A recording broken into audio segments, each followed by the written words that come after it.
Hi, welcome to our podcast. I'm Connor. I'm Darius. I'm Carson. And we'll be talking about rumors, trades, even more stuff about the NBA and NFL. Let's get into it. Breaking news, the Brooklyn Nets have acquired James Harden. The Rockets have acquired 3 unprotected first-round picks, plus more first-round picks. The Indiana Pacers have acquired Caris LeVert, who will be out for a short amount of time, unfortunately. And the Cavaliers have acquired Jarrett Allen and Taurean Prince.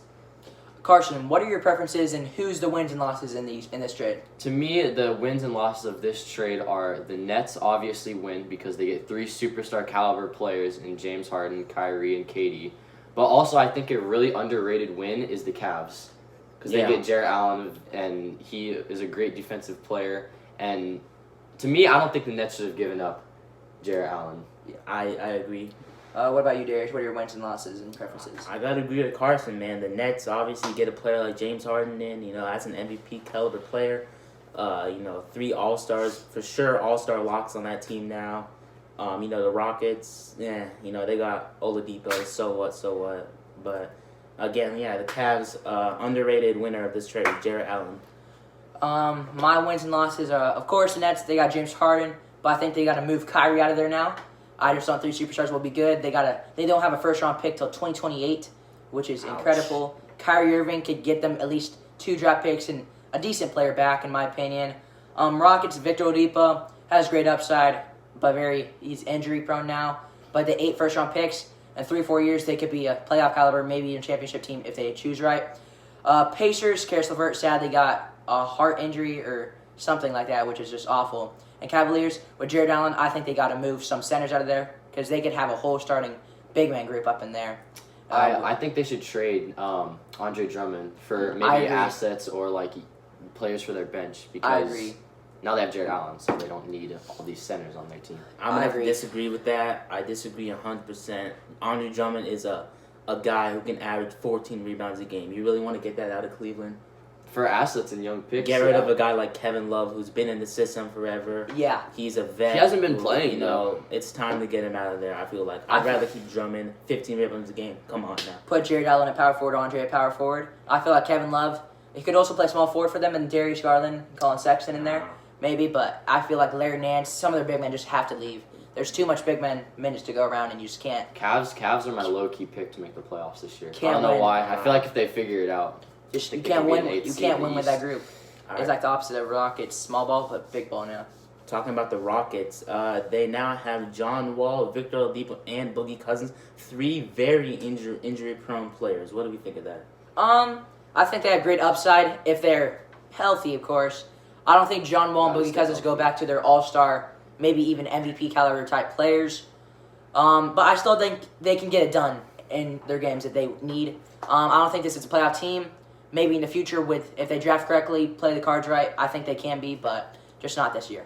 I agree. I do agree with that. I think we have a chance to make the playoffs. I don't know if it's a big chance, but I do agree that, I don't know if we're going to beat teams like the Lakers because, those high top teams in the West, I just don't see that happening because, the Lakers is too overpowered, Yesterday, breaking news, the Miami Heat got beat by the Pistons by 20 points. What do we think of that? Not gonna lie, I thought the Miami Heat, they made the finals last year for, I don't know how and why, but they made it. They're a great team. But this year, they're kind of going into a slump this early on in the season. Especially Tyler Herro, first 4 games, had a huge shooting slump, but I think he can get back on pace. Same with Jimmy Butler. He's just not going back to that leadership type form he had in the playoffs, like that bulldog mentality. I think they still make the playoffs and get back on that pace and make the playoffs. Do I think they'll go back to the finals? No, especially with Harden going to the Nets.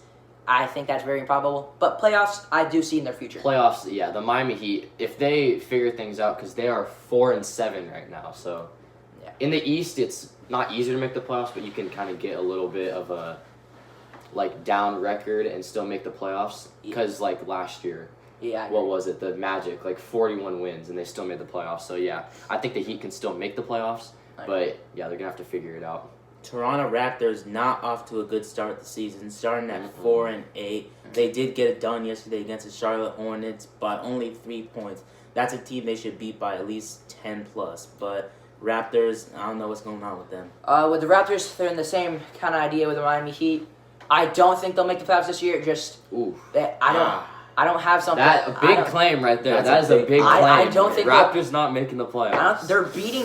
They're beating easy teams by less than double digits. They're 4-8 this year so far. They can still they still can make it. They can still prove me wrong, but I just believe that with everything going on in their system, they just can't get back on pace. This is January the 17th, so this is all games from about yesterday. Three. Chris Boucher been a big surprise for the Raptors. He had 20 points and 9 rebounds yesterday. Previous games, games like 15 and 10 a game, very impressive. Most improved player candidate. What do you think? Most improved. I got to go with him. Probably even Christian Wood on the Rockets. Jeremiah Grant. Jeremiah Grant is another good pick. I think Jeremiah Grant will take it, but I want to rest on Christian Wood and Chris Boucher. Yeah, with Christian Wood, it's just he obviously he's in the new system with the Rockets, and I think the whole Rockets team in general just has to build chemistry, and I think Christian Wood will really come out of his shell and maybe even all-star form. Not saying this year, I'm just saying in the next 5 years, I think Christian Wood will really come out of his shell and just make all-star teams. Need more big men at all-stars, yeah. Going back to the Brooklyn Nets, they get it done in James Harden's debut yesterday. 122 to 115. James Harden, 32-point triple-double. Kevin Durant, 42 points, 4 rebounds, 5 assists. That's deadly. What do we think of that? I agree. This just proves that they can get it done without Kyrie Irving. Then again, their bench, I just don't like that whole team. Outside of their starting their group, bench is just it needs a lot of work. That's why I think they should trade Kyrie Irving. Maybe not this year. See how they do this year, but next year for sure, I think he should be out of here unless they win a championship this year, of course.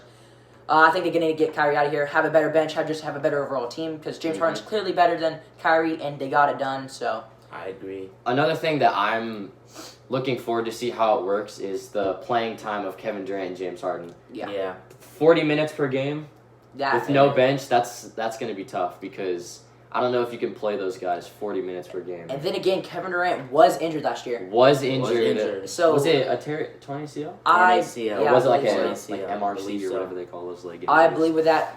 Yes, he's proven that he can go back to his form, but then again, I just don't know if I can fully agree that he's back to MVP Kevin Durant. I don't know. agree. See, I don't know MVP Kevin Durant, but I think he's back. I don't think he's missed a beat. He's so been far great. this season. He's been great. 42 points. I mean, he's the only player to go back to his own self with a ACL tear. Only player. I agree. I think you could put even say Thunder KD, Warriors KD, and Nets KD on the same spectrum. I don't think you can tell a difference. At this pace, I could have to agree. But the highest scorer off the bench for the Nets was Bruce Brown Jr. with 7 points. They had no bench at all. Then they had Landry Shamet with 5, Reggie Perry with 4, and Timothy LC with 3.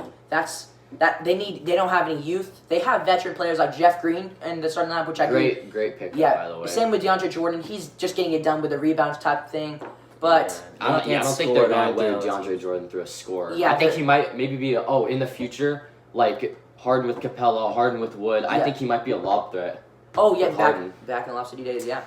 Sixers lose yesterday to the Memphis Grizzlies. The Grizzlies go to 6-6. The Sixers fall to 9-5. John Morant's return yesterday. John Morant had 17 points and 6 assists. Okay, so with the Grizzlies, I think they could still make the playoffs. Jaw's just getting back into his thing after that pretty bad injury. He was out for at least 4 weeks, 3 or 4 weeks.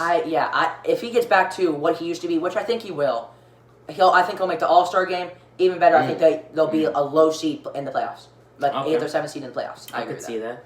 Sixers, we have Mr. Ben Simmons with only 11 points. Danny Green playing 36 minutes with 8 points. Yeah, that's deadly right there. That's a deadly combo. No Joel Embiid yesterday. They had Dwight Howard at center with 8 points. However, they did have Shake Milton drop 28 off the bench. Very, very underrated player. We all know who Shake Milton is, but I think he's really going to blow up in the next couple of years. With the 76ers, I believe Joel Embiid is playing like an MVP-type caliber player right now. Yeah, Ben Simmons doesn't need to be that scoring option anymore because they have Shake Milton, Tyrese Maxey. They have those other guys that are quick and just The get to the Sixers basket. finally have shooting and other yeah. players I they bel- can rely on besides Ben and Yeah, and I believe that Ben Simmons, he's putting up almost a triple-double every game. He Yeah. just got 16 rebounds in this one. Even though he's not there points-wise, he's helping the team out in other assets such as rebounding and assists sometimes get it done more than points. I agree. And then another game from yesterday, the Portland Trail Blazers beat the Hawks 112-106. For the Blazers, let me guess, yes, Damian Lillard, 36 points, 7 rebounds, and 7 assists.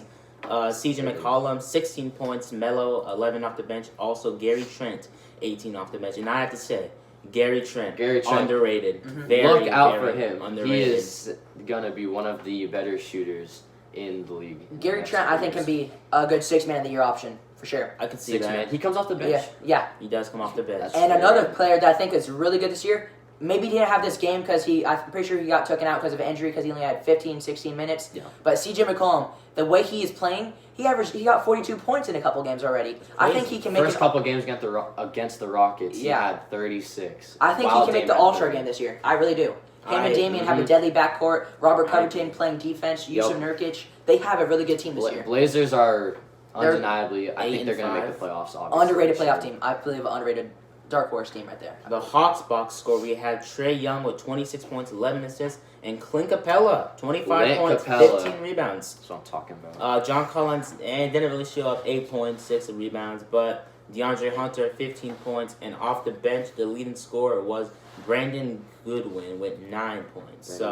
That bench is not looking that good, but that starting lineup could maybe lead to a playoff team. If John Collins plays and just does better in general, because he's playing 31 minutes, having 8 points, 6 rebounds. That's not the best, obviously, but I think if he can elevate, then I think the Hawks can. With the Hawks, I believe they're kind of disappointed this year. I thought they were going to do better, especially with that Rajon Rondo pickup, which I thought was amazing at the time. I agree. Trae Young at the beginning of the season was playing like an MVP. Really good. He was Very, playing very playing good. like an MVP right there. But I'm trying to lose hope in John Collins. I'm not. Yes, he's still young, but he's not. He says he deserves that contract, but he hasn't really proven that he does. He has to. He has to step it up. I think they can still make the playoffs, though. If not, I think you got to start doing some changes on that team. I agree. Next subject, NFL playoffs. NFL going playoffs. on right now. Rams Packers got finished up yesterday, 32-18. The Packers took the W. Man. We have Mr. Aaron Rodgers, who went 23 for 36, 296 yards, 2 touchdowns, 0 interceptions, and his leading receiver was not Devontae Adams. It was MVP. Alan Lazard.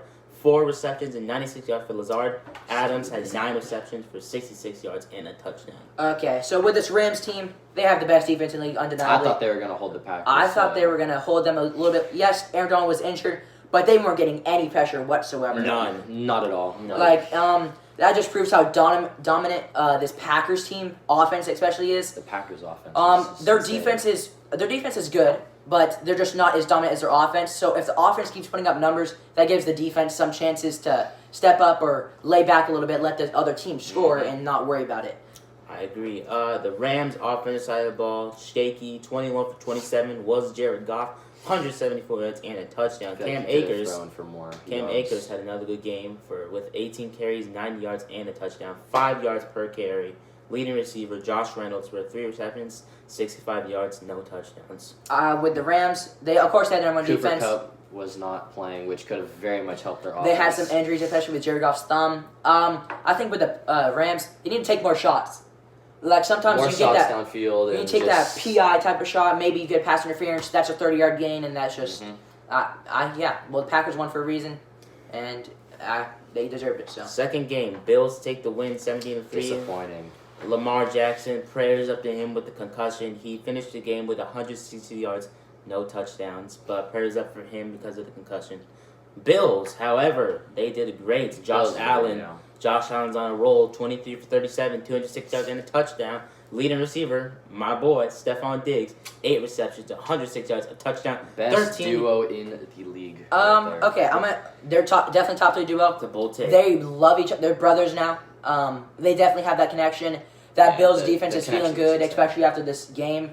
From the Ravens, I really believe they would have put up more of a fight.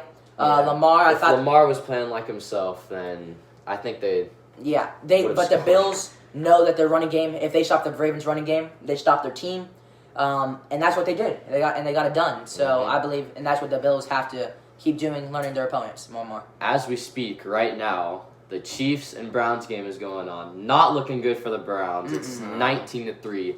Chiefs are winning. And 12 minutes remaining the third quarter. So, I don't know. You never know. Something miracle could happen, but I don't know. I don't see the Browns coming back. So. This is what I kind of expected. Maybe a little bit of a fight. But going into the game, people were talking about the Browns being, this could be the biggest upset, and started overhyping the Browns a little bit. Yeah. We can't remember that this team is basically 15-1. That last week doesn't really count because they didn't play anyone really. They're basically 15-1. They're the best team in the NFL. You can't have them underrated going in and thinking, they're not going to upset us. That just fuels them even more, and this is just building on Patrick Mahomes' legacy. Yeah, I'm not gonna lie. I thought the Browns were gonna, push the Chiefs a little bit more, but obviously it's not happening. I think they overhyped the Browns just a little bit because, it's not going very good for them. Patrick Mahomes, however, is having a great game. 233 yards, 1 touchdown. His leading receiver is, let's guess, Tyreek Hill, 5 receptions and 78 yards. But Travis Kelce not far behind, 6 yards behind, and Kelce had a great game. Had a touchdown in the first quarter. Was in the first quarter. Darrell Williams, the leading rusher, 6 carries and 35 yards. You can tell they're relying more on the passing game. For sure. 100%. They're rushing, Patrick Mahomes has, more. He's second rushing. Yeah, that's crazy. That just proves how this offense of the Chiefs can be crazy. Of course, they're the best offense in the league, but this defense has really surprised me today for... the Chiefs defense? Yeah, that the Chiefs defense has actually really surprised me. Yes, they're a playoff defense, but I don't think they're a good, personally, just a top 10 defense, in my opinion. I think they're middle, a kind of middle-class defense, but they're really surprising me today because this is a really good Browns offense, even without Odell. I agree. Later today, yeah, we have the Tampa Bay Buccaneers and the New Orleans Saints. I personally have the Tampa Bay Bucks. Let's go Bucks. I do not like the Saints. I like Michael Thomas, but the Saints they aren't it for me. I got the Bucks winning 100%. I got the Saints. Just the last 2 outings, they've dominated the Buccaneers in every aspect. Yes, they're out without Taysom Hill this game, so that could be kind of a big impact because he's good in every aspect of the game, running, passing, He could catching. come in at anywhere and he's still questionable. Make an impact. I think the Saints can get this because their offense is just, they don't have to take shots downfield and still drive on them with Alvin Kamara, slant boy, Michael Thomas. And the Buccaneers, they all rely on Tom Brady. If he's having a good game... Tom Brady determines if the Bucs win or lose. If Tom Brady's having a good game, the whole Bucs had a good game, and they could still potentially even lose because that Saints team's just crazy. As we speak, the Browns just scored. Scored a touchdown. The Browns just scored a touchdown. Baker Mayfield threw a touchdown too. Was it Baker? It was to Jarvis Landry. Jarvis Landry. Nice. That just brings us back. I want to go back to the Buccaneers game real fast, guys. Okay. Buccaneers game, Tom Brady, if he's on, that whole team's on, even including the defense. Yeah, if Tom Brady goes crazy. If Tom Brady's even mediocre this game, he has to be that great playoff Tom Brady to win this game. Because the Saints aren't a bad team this year at all. Yeah, they're... If he's even mediocre, I sounded so weird saying that. Mediocre? If he's even just mediocre this game, I still think they'll lose. If he sucks, they suck. I can't trust the Buccaneers defense just to hold them. So, yeah. So let's say the Chiefs win this game. They go on to play the Buffalo Bills in Kansas City, which would allow the fans to come into Kansas City again. Those Chiefs fans, they're gonna... the Bills, man. The Bills. I feel like let's say the Chiefs win this game, they go and play the Bills in the AFC Championship. I could see the Bills pulling off the upset. I think they're the only team that could beat the Chiefs. I don't see anybody else in the NFL that could beat the Chiefs. I would agree with you there. The only team that can beat the Chiefs, I think that Raiders game against the Chiefs was just a fluke. They should be undefeated in my opinion. Yeah. But I just don't think anything can keep this team down. They have all the motivation. They won a Super Bowl last year. They're proving that they're the best. They're trying to go back to back. They're trying to go back to back. They're being underrated. The Chiefs have to lose at one point, and I just don't think that's gonna happen. I think the Chiefs are going to the Super Bowl. On the other side, though, Packers. Whoever wins that Saints and Buccaneers game plays the Packers. I don't think either of them will beat the Packers either. No, I think if the Saints win, they might put up a fight against the Packers, but even then, the Packers are too dominant in that aspect. And it showed against the Rams' defense, number 1 defense, that they still dropped 32 points on that. Didn't get any pressure on Aaron Rodgers. Pressure. Aaron Donald got double teamed again. With injured ribs. If the Packers make it to the Super Bowl and the Chiefs make it to the Super Bowl, we will have a rematch of Super Bowl I, the first ever Super Bowl ever in the history of the NFL. And the State Farm I did Super not Bowl. know that. That's a Going back that's to a good like fact. who the Packers play, this would be the first time Aaron Rodgers has played with a home crowd in the NFC Championship. So I Really? think that can have a really big aspect on this game. Aaron Rodgers has a home crowd Yeah, because they have the best record in the NFC right now. This is the first time ever he has. in Lambeau. Yeah. In That can Lambeau. make a Wow. difference. I think that's going to be a big difference. So I think that will even carry them over. Super Bowl, I think it's going to be them versus Chiefs. The State Farm matchup we've all been waiting for. State Farm. Yeah. Who Yeah. makes the better commercials? Yeah, and I could see that going either way. We could might talk too. about that in a different podcast when it happens. Yeah, it depends on what happens because you never Yeah. know. Browns are only down 9, so You never know So what will you happen. you never know. They could come back. Plenty of time left in that game. Yeah. The Yeah, Chiefs they do got it. have the ball, but I could see the Chiefs score the game maybe over, but a crucial stop the Browns need to pick up. Well, I think that's our podcast. Come back next weekend, and we'll do another one. See what happens there. And if anything's changed, see you guys next time. All right, peace out, y'all. Goodbye.